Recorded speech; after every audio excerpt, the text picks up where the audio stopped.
What's going on, folks? Clayton Youngberg here with AndroidAuthority.com, your #1 source for all things Android. Today we're going to be checking out the Paranoid Android Custom ROM. Now, I flashed this custom ROM to my Samsung Galaxy S3 Verizon variant, but it is available for a plethora of different smartphones and tablets as well. You do need to be rooted to flash this, and if you don't know how to root or flash ROMs to your device, go ahead and hit our website. We have comprehensive guides, including videos for many different phones. But go ahead and strap in, guys, because I'm going to show you the awesome features included with this Android 4.2 ROM. So if any one of you fine folks were to open up the lock screen on this device, this is exactly what it would look like. And this is the lock screen from Android 4.2. As you may notice, it is not TouchWiz flavored at all, because this is not a TouchWiz ROM. This is stock Android, well, for the most part. We'll get into that. Anyways, this is the lock screen. Of course, you have custom slider options that I will show you how to set up later. But for now, we're just going to go ahead and unlock it. As you saw, we had a nice clock there, and a few other cool things that are there to greet us when we have our phone out of our pocket.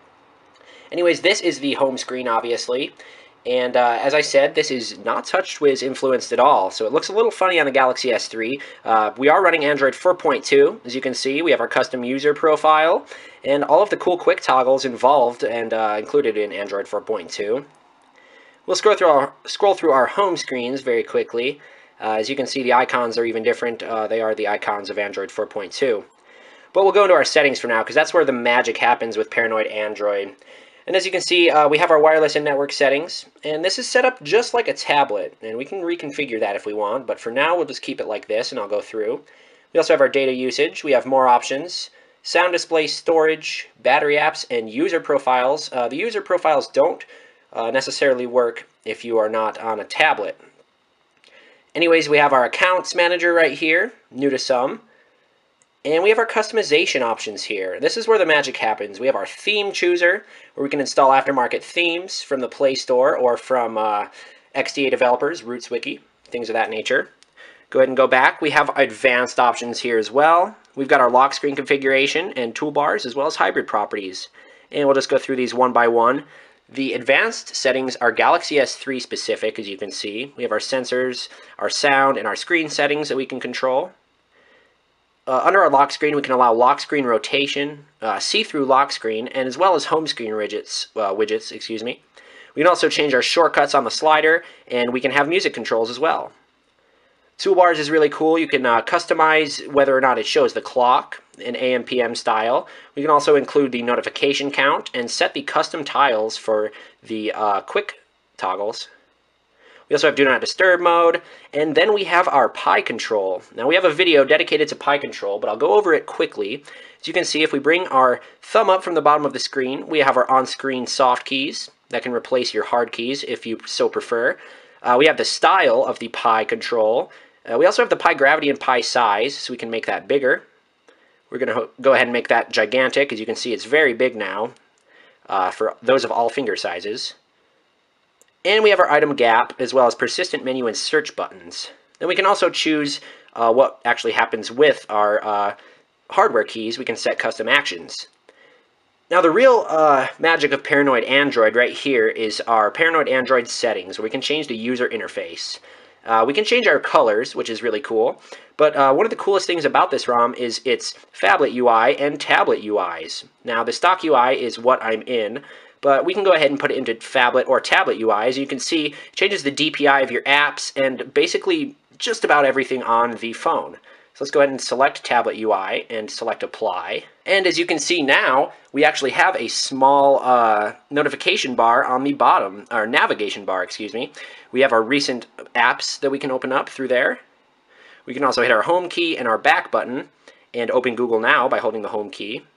And then we have our status bar right down here, and as you can see, it is the tablet configuration. Pretty dang cool.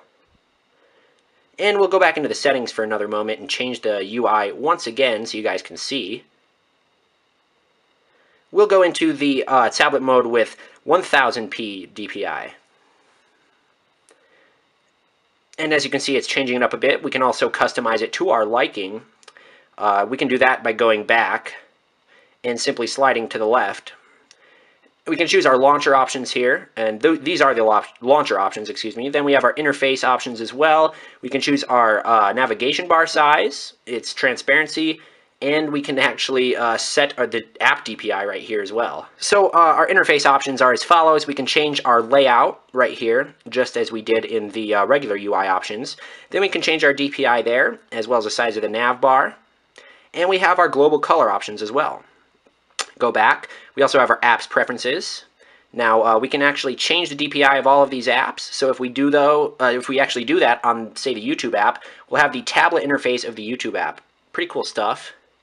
We also have our properties here, where we have just the list of all our app DPIs and our app colors. And we have the help and about. So anyways, guys, this is the Paranoid Android ROM. As you can see, I am running the full tablet mode, and we still have all the features of Android 4.2. Go ahead and scroll down. We have our performance options as well. We have Android 4.2.1. It's really cool. And under performance options, we can choose the speed of our processor, and we can also install custom kernels to do that as well. But basically, guys, it's a really, really awesome ROM with all sorts of great features. We've got our Pi control, we have our changeable DPI, we've got our different UIs, including phablet, tablet, and phone mode. We've got all sorts of great stuff, and it is based on CM10 with a little bit of AOKP in there as well, and it's Android 4.2, so you guys are going to love it, especially if you're running the Galaxy S3.